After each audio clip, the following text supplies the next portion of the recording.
Assalamualaikum warahmatullahi wabarakatuh. Bismillahirrahmanirrahim. Alhamdulillahi wa kafa. Wassalatu wassalamu ala imami ahli safa wal wafa Sayyidina Muhammadinil Mukhtaril Mustafa wa alihi ahli safa wa sahbihi ahli wafa wa man tabi'ahum bi ihsanin waqtafa, amma ba'du. Saudara-saudaraku yang dirahmati oleh Allah Subhanahu wa taala, mari kita buka kajian kitab Al-Anwar Al-Qudsiyah fi Ma'rifati Qawaidis Sufiyah dengan Ummul Quran, Ummud Du'a, Suratul Fatihah. Ala hadhihin niyyah wa ala kulli niyatin salihah.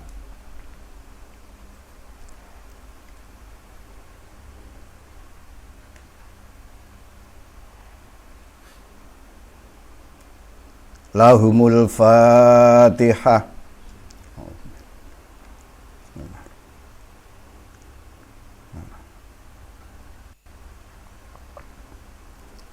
Al-Ikhlas.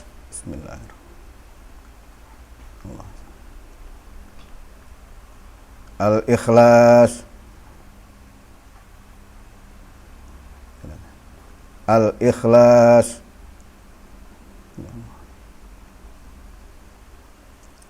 Allahumma salli wa sallim ala Ahmad amrik wa Muhammadin khalqik wa as'ada kaunik adada khalqik wa ridha nafsik wa zinata arsyik wa midada kalimatik. Nas'aluka Allahumma bih wa faqihna fi dini wa ahyina ala sunnati wa amitna ala millati wa syurna fi zumrati. Bismillahirrahmanirrahim. Ya hadiyu ya alimu ya khabiru ya mubin ya hadiyu ya alimu ya khabiru ya mubin ya hadiyu ya alimu ya khabiru ya mubin ya hadiyu ya alimu ya khabiru ya mubin ya hadiyu ya alimu ya khabiru ya mubin ya hadiyu ya alimu ya khabiru ya mubin ya hadiyu ya alimu ya khabiru ya mubin. Al-Fatihah. Bismillahirrahmanirrahim. Qala sahibul Anwar Al-Qudsiyah fi Ma'rifati Qawaidis Sufiyah Al-Imam Asy-Syaikh Abdul Wahhab bin Ahmad Asy-Sya'rani rahimahullahu ta'ala, nafa'anallahu bihi wa bi ulumihi wa amaddana bi asrarihi wa a'ada alaina min barakatihi wa afadha alaina min nafahati fid dharain, amin. Wa nu'minu bi kulli ma jaa'a bihi Rasulullah. Dan kami beriman kepada semua yang dibawa oleh Rasulullah. Mimma alimna wa mimma lam na'lam. Baik yang telah kami ketahui maupun yang belum kami ketahui.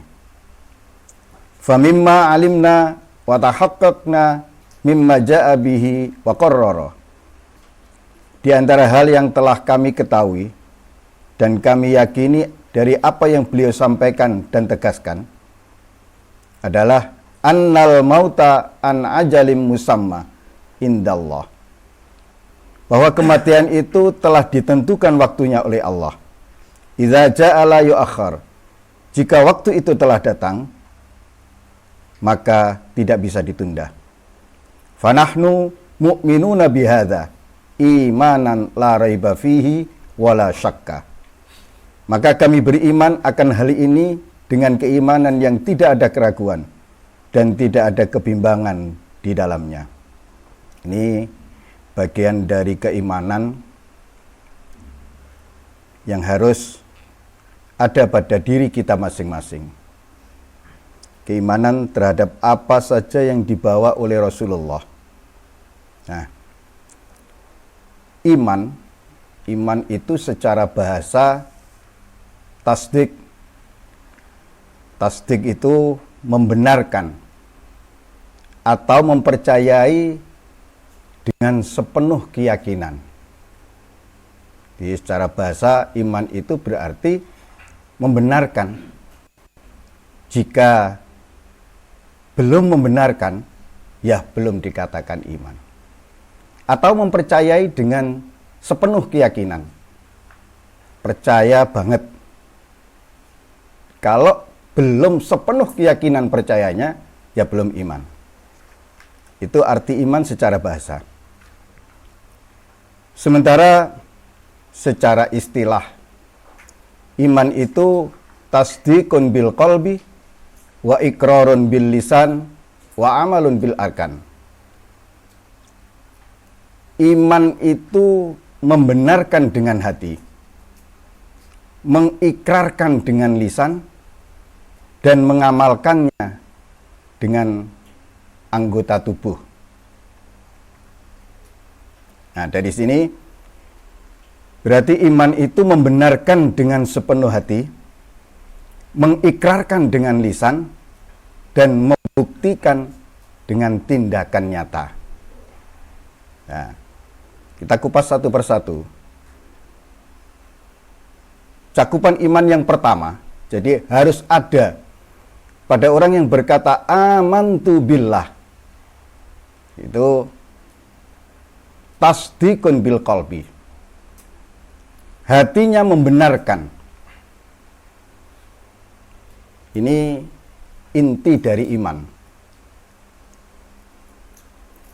Atau pondasi dari iman, yaitu tasdiqun bil qalbi. Hatinya membenarkan. Nah, seseorang dianggap memiliki iman atau beriman jika hatinya, hati ini bukan lisannya, meyakini sepenuhnya keberadaan dan keesaan Allah. Jadi orang beriman itu hatinya harus berkeyakinan bahwa Allah itu maha ada, Allah itu maha hadir, Allah itu maha esa. Yang kedua, hatinya meyakini kebenaran kitab suci Al-Quran. Seluruh isi Al-Quran yang 30 juz 114 surat itu semuanya diyakini sebagai kebenaran. Hati tidak boleh sama sekali meragukan akan kebenaran Al-Quran. Yang berikutnya, meyakini kerasulan Nabi Muhammad SAW, bahwa hati ini berkeyakinan, hati ini beriman akan diutusnya Nabi Muhammad untuk kita sebagai umatnya. Kalau hati seseorang tidak mengimani kerasulan Nabi Muhammad, bahwasanya Nabi Muhammad itu diutus untuk dirinya, ya dia belum beriman. Yang berikutnya, hati meyakini keberadaan malaikat, bahwa malaikat itu ada. Kemudian meyakini adanya hari akhir atau hari kiamat, bahwasanya setelah kehidupan dunia ini ada kehidupan lagi, yaitu kehidupan di hari kiamat. Ini harus diyakini dengan hati. Nggak boleh kemudian setelah manusia itu mati ya sudah selesai. Ini berarti tidak meyakini bahwa hari kiamat itu ada. Kemudian meyakini qada dan qadar Allah, khairihi wa syarrihi minallah,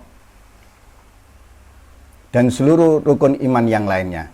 Jadi keenam rukun iman itu, iman kepada Allah, iman kepada malaikat Allah, iman kepada kitab-kitab Allah, iman kepada rasul-rasul yang diutus oleh Allah, iman kepada hari akhir, dan iman kepada qada qadar. Nah, hati orang yang beriman ini tasdik, membenarkan. Nah, poin kedua dari keimanan adalah iqrar bil lisan. Ada pengakuan dengan lisannya. Tidak cukup iman itu di dalam hati. Iqrarun bil lisan ini mengikrarkan dengan lisan. Ini sebagai bukti dari iman yang ada di dalam hati seseorang. Kalau orang itu beriman di dalam hatinya, lisannya pasti akan mengakui amantu billah wa malaikatihi wa kutubihi wa rusulihi wal yaumil akhir wa bil qadri khairi wa syarhi minallah. Tuh. Kemudian keimanan. Nah, ini baru dianggap sah secara lahiriah tentunya dalam Islam jika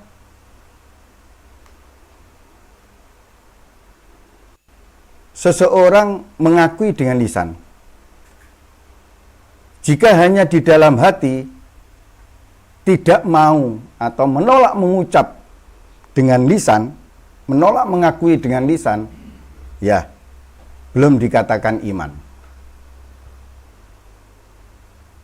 Maka seseorang yang meyakini kebenaran Islam, diyakini kebenarannya dalam hati, terus dia tidak mengucapkan 2 kalimat syahadat, ya secara hukum ia belum muslim. Baru dikatakan muslim setelah lisannya berikrar asyhadu an la ilaha illallah wa asyhadu anna muhammadan rasulullah. Makanya kalau jaddidu imanakum, perbaharuilah keimanan kalian bila ilaha illallah, dengan mengucapkan la ilaha illallah. Nah, jaddidu islamakum bisyahadatain, untuk memperbarui keislaman ini dengan 2 kalimat syahadat. Jadi ketika kita tahu ada seseorang mengucapkan 2 kalimat syahadat dengan lisannya, maka dia sah sebagai seorang muslim. Jadi identitas dia sebagai seorang muslim. Nah, ini kemudian berlaku hukum. Ini haram, darah, dan seterusnya. Dari sinilah kemudian para sufi itu tidak gampang mengkafirkan orang lain. Kita cukup ketika melihat seseorang pernah bersyahadat atau pernah sholat di masjid misalkan, sudah cukup bahwa ia saudara sesama muslim, punya hak, ya dikatakan akhul muslim, saudara sesama Islam. Yang ketiga yang harus ada dalam keimanan adalah amalun bil arkan, mengamalkan dengan anggota tubuh. Ini amal bil arkan itu apa saja? Segala bentuk perbuatan lahir yang dilakukan oleh anggota tubuh kita. Nah, amalun bil arkan ini sebagai ekspresi nyata, sebagai wujud nyata dari keimanan yang ada di dalam hati. Jika benar-benar beriman kepada Allah, lisannya mengucapkan amantu billah, aku beriman kepada Allah, maka anggota tubuhnya bergerak, beraksi untuk beramal, melakukan perintah-perintah Allah. Nah, itu harus dibuktikan itu karena ya iman itu harus dibuktikan. Bukti imannya adalah dengan bentuk ketaatan kepada Allah. Bentuk ketaatan kepada Allah itu adalah cermin bahwa ia patuh kepada Allah. Ia benar ucapan imannya kepada Allah. Di dalam surat Al-Ankabut, Allah Subhanahu wa taala berfirman, "Ahasiban nasu ayyutraku ayyakulu amanna wa hum la yuftanun?" Apakah manusia mengira bahwa mereka akan dibiarkan begitu saja hanya dengan mengucapkan amanna, kami telah beriman, wahum la yuftanun, sedangkan mereka tidak diuji?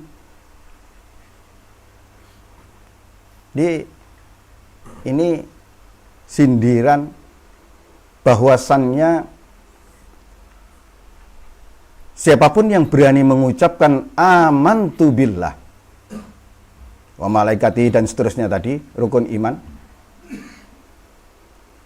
ini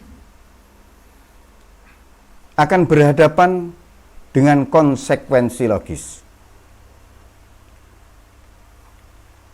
Apa yang diucapkannya, apa yang diikrarkannya, ini akan diuji oleh Allah.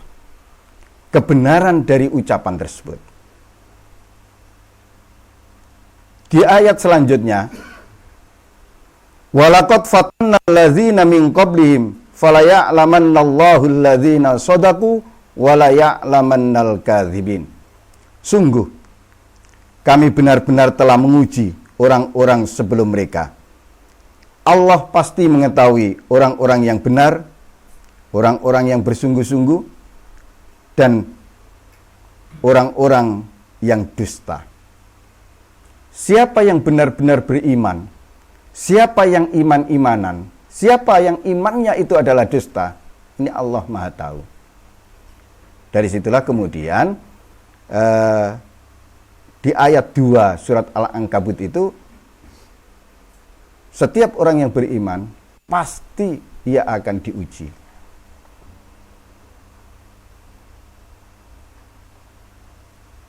Jadi dari kedua ayat ini menunjukkan bahwa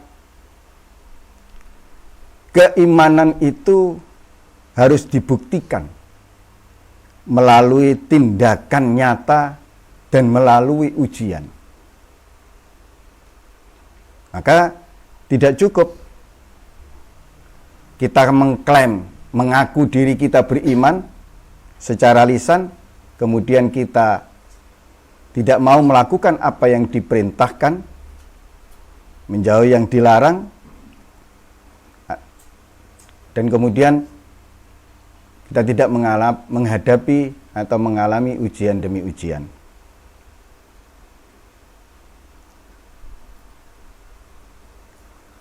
Saudara-saudaraku yang dirahmati oleh Allah Subhanahu wa taala, jumhur ulama, mayoritas ulama berpendapat bahwa amal bil arkan atau amal bil jawarih ini adalah bagian yang esensial dari keimanan.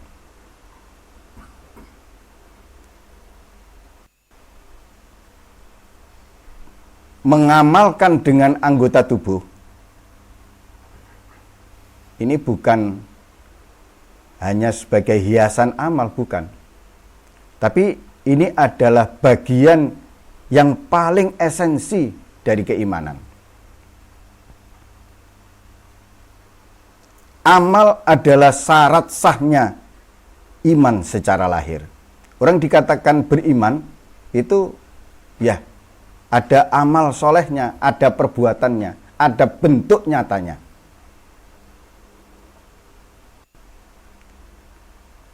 Tanpa amal, iman tidak hidup. Seperti tubuh tanpa roh.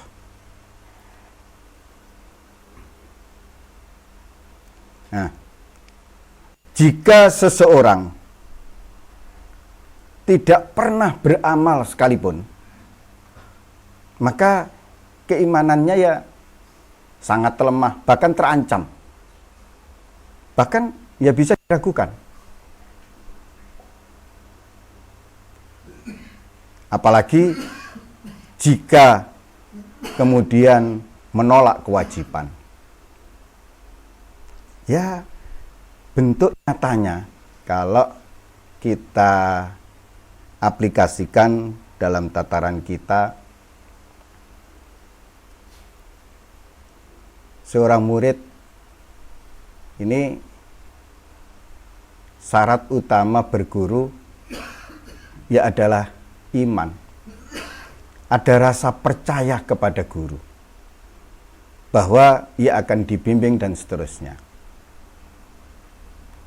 Nah, bentuk nyata, ini bentuk nyatanya iman, syarat sahnya iman ini adalah ya melakukan kewajiban yang diperintahkan oleh guru.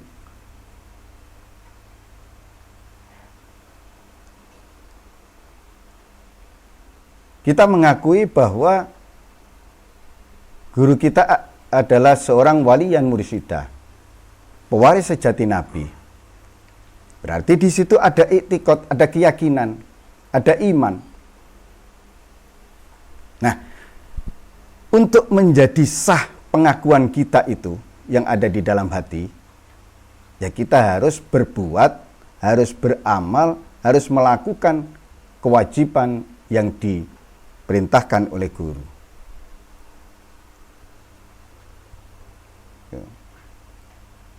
Karena iman itu akan terus tumbuh berkembang jika seseorang melakukan apa yang diperintahkan, melakukan kewajiban-kewajiban yang telah dibebankan atasnya.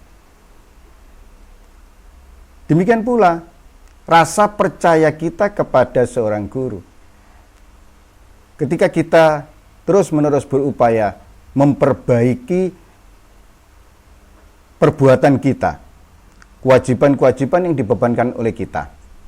Misalkan kita setelah berbaiat, setelah talqin zikir, berjanji setia untuk nurut manut, maka setelah itu, saat itu, kita punya kewajiban.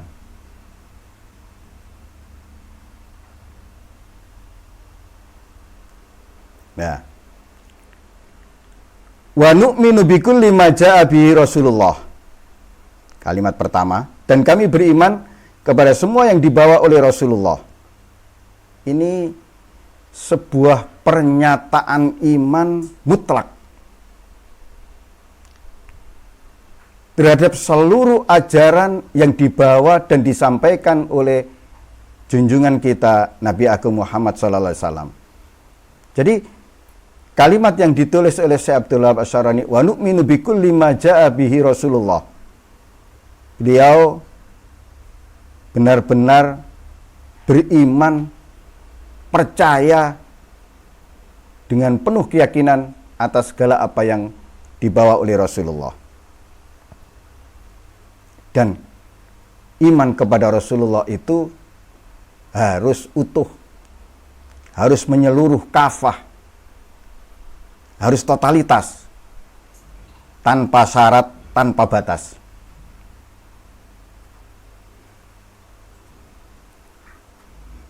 Iman kepada Rasulullah ini mencakup seluruh ajaran Rasulullah bersumber dari Allah dan merupakan kebenaran mutlak.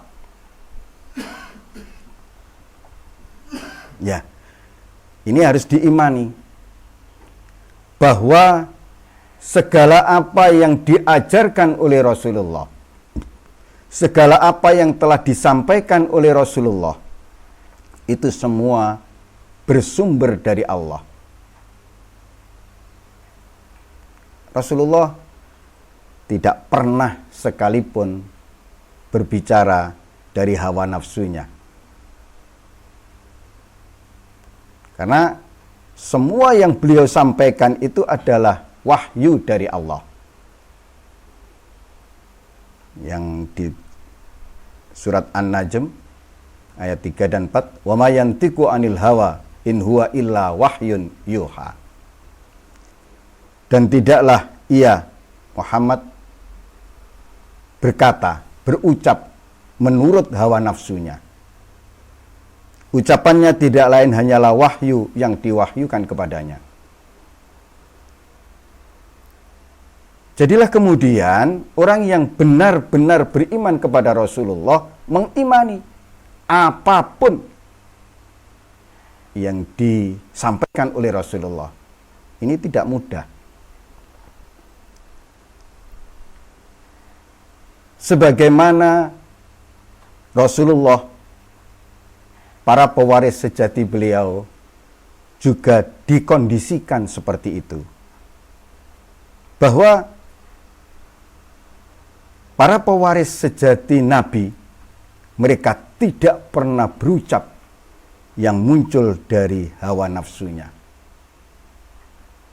Jika kita mempercayai ini, maka setiap apapun yang disampaikan oleh pewaris sejati Nabi, murid yang benar kemuridannya, ia akan mengimaninya. Ia akan percaya. Ia akan membenarkan, dan seterusnya. Dari sinilah sering kemudian guru kita, Buya Sofa, menyindir kepada kita. Sing percaya untung, sing gak percaya, ya ojo. Ini keimanan. Diharapkan, ya, bagaimana kita bisa mempercayai? Bagaimana kita bisa mengimani? Bagaimana kita bisa meyakini apa saja yang disampaikan, apa saja yang diajarkan oleh guru kita adalah sebuah kebenaran?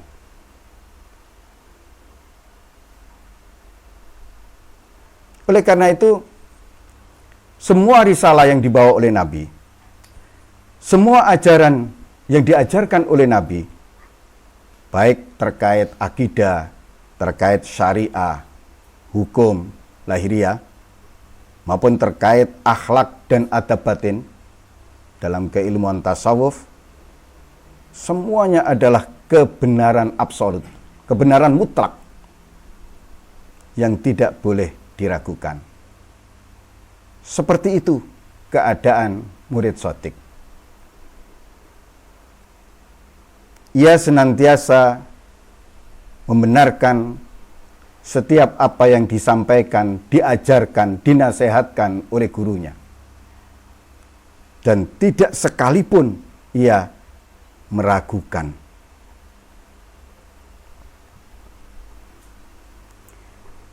Yang kedua, iman kepada Rasulullah ini harus mencakup semua aspek kehidupan. Jadi memang kalau beriman kepada Rasulullah secara kafah itu, ya di dalam seluruh aspek kehidupan kita, ini kita mengikuti Nabi. Jika dikelompokkan secara garis besar, mulai dari akidah, keyakinan. Jadi kita harus percaya.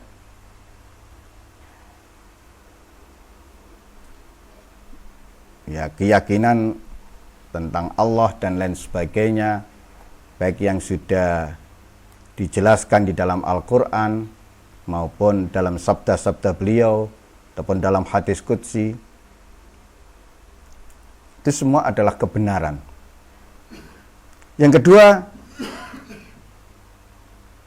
terkait dengan syariat, hukum dan ibadah lahir. Jadi seperti sholat, puasa, zakat, haji, bagaimana bermuamalah, bersosial, bagaimana terkait dengan hukum berkeluarga, hukum pidana, hukum perdata, dan lain sebagainya. Yang sudah disampaikan oleh beliau, itu semua kebenaran. Dan yang ketiga, terkait dengan akhlak dan adab batiniah. Ya, akhlak beliau kita tahu begitu terpuji, sifat-sifatnya dan lain sebagainya. Masuk adab batiniah. Adab batiniah ini terkait dengan keikhlasan, ya, sabar syukur, ikhlas ridho dan seterusnya itu. Semua yang telah beliau jelaskan dan beliau ajarkan, itu semua kebenaran. Nah,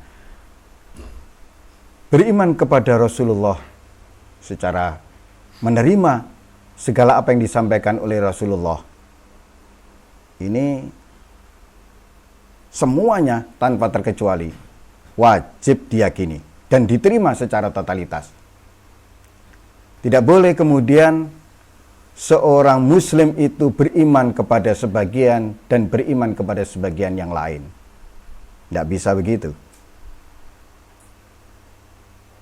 Karena ya, di dalam Al-Quran Allah berfirman, "Wa ma atakumur rasulu fakhudhuhu wa ma nahakum anhu fantahu." Apa yang diberikan oleh Rasulullah kepada kamu sekalian, ambillah. Apa yang dilarang oleh Rasulullah, tinggalkanlah.